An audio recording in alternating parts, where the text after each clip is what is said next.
first things first, yes, my chest is very sunburned. If you follow me on Instagram, you'd know that I decided to take advantage of the nice weather that I have here in Virginia at the end of May and to go to the pool that's near my apartment to read. And this might be obvious to anybody watching this, but I'm incredibly pale.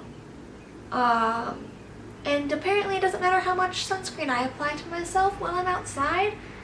I'm just guaranteed to be burned, so yeah, I applied SPF 70 to myself multiple times and I still ended up here. So that's why we don't go outside, kids. In other news, I am going out of town once again. Next week I'm leaving on Wednesday.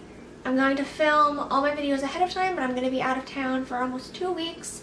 So all the videos you see are going to be me filming them probably right now today. I am also going to start uploading videos on Wednesdays and Fridays starting next week. Wednesdays will probably be more bookish days, but also just kind of whatever videos I'm feeling like making that week. So if you like a specific video that I upload, let me know and I'll keep making more videos like that. When I get back from my trip, I expect I'll upload probably some sort of vlog of my travels because I'm going to Montana and California, and I've never been to Montana and I haven't been to California since I was a really small child when I lived there. So I'm really excited to go see all these new places, and I will probably film them as much as I possibly can and share those things with you guys. But for now, I'm just going to get into today's video, so keep watching. So I've made 2 videos in the past about my female and male character pet peeves. And I think for a lot of people, when they have a certain pet peeve that they see over and over again in a character, it comes from the fact that they're tired of reading about characters that don't feel like real people. I, for one, know that I like to read about characters that I can connect to and relate to because they seem realistic, crazy, and generally just using archetypes and tropes to create your characters is considered bad writing. So in this video I thought I would share my tips and tricks for writing characters that feel like real people. So as some of you might know, I am nearing the end of my first round of beta reading for my debut novel. And since I am nearing the end, I am starting to get feedback on the end of the book and the book as a whole. And one thing that I've seen is a common thread through a lot of the feedback I've gotten on my book. People tend to really like how I write characters. Obviously, they don't like all my characters. Some of the characters in my book you're really not supposed to like, but that's the point.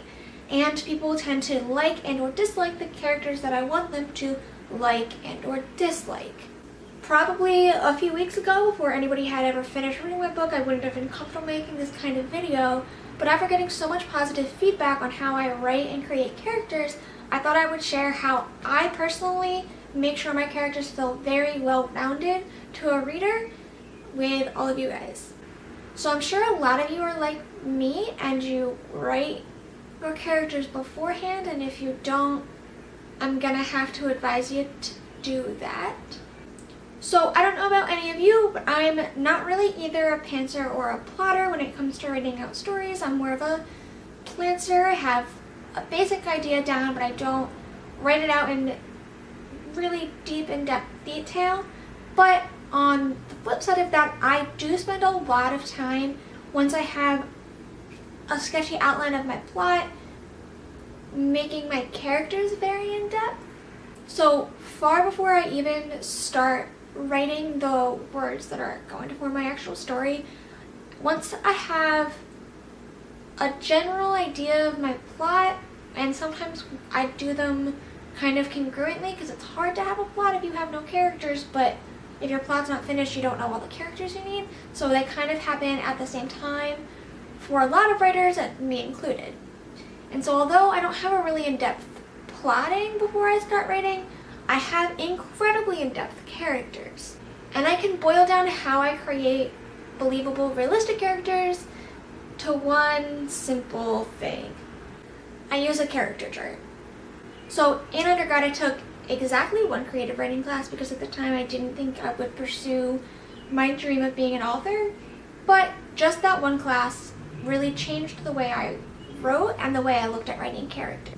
And character charts are can get a bad rap, I guess. I don't know, I've heard a lot of people say they can't stand them, but my teacher made us write them for all of the characters that we would write for anything in his class. So I got really used to writing character charts. And after the class, the character chart that I use personally grew and grew and grew and got bigger and bigger and bigger and longer and longer and longer until it looks what it looks like now. If anybody is interested in using the exact chart that I used to write my characters, it's quite in depth and I will link something down below. So the beauty of a character chart is that it should uncover every aspect of your character that could ever possibly come up in your writing. Of course, if you think of other things that aren't included in the character chart, you can write them down for reference all of your own, but the character chart that I have is pretty expansive, and I'm not really... I just add that category if I think of it. Like, I add a new category if I think of something new about a character, and then I figure that stuff out for all my other characters. And so then I have a bunch of information about every character I ever put into my story, even like small ones that probably appear like once. And this is really over the top for some people and isn't going to work for everybody. That's fine. But if you're the kind of person who wants to have really intense world building, if you want to have Tolkien or Rowling or Sanderson level world building, then character charts are probably the best way to get to know your characters, and character charts force you to world build aspects you might not have reached yet, like jobs or how money works or what cities are in your world, that sort of thing. So for example, the main character in my debut novel's name is Frida, and I had a lot of knowledge about what kind of character I wanted her to be for a very long time, but when I finally sat down to fill out her character chart, it took me hours to write it. I spent a lot of time thinking about things I hadn't thought about for her before, like what kind of odd skills and hobbies she would have that don't relate directly to the story, but that would still fit her as a person. So in the end, it probably took me quite a few weeks to finish all of the character charts for my main characters, only because I have, I don't know, upwards of 15 characters that I felt needed a really in-depth character chart because they'd be reoccurring throughout the series and have really vital roles. But for other characters, I might spend 20 to 30 minutes giving a really brief flesh out of them, just so I have that information for my personal use. Of course, you don't have to fill out a character chart for every character you write and name in your story. Okay, so that's all I got for you guys. Yeah, that's basically it. I write believable characters that a lot of people have complimented me on by filling out really extensive character charts. But if that sounds like something you'd be willing to do, I will link the one that I fill out that I wrote in the description bar down below. Feel free to use it or not.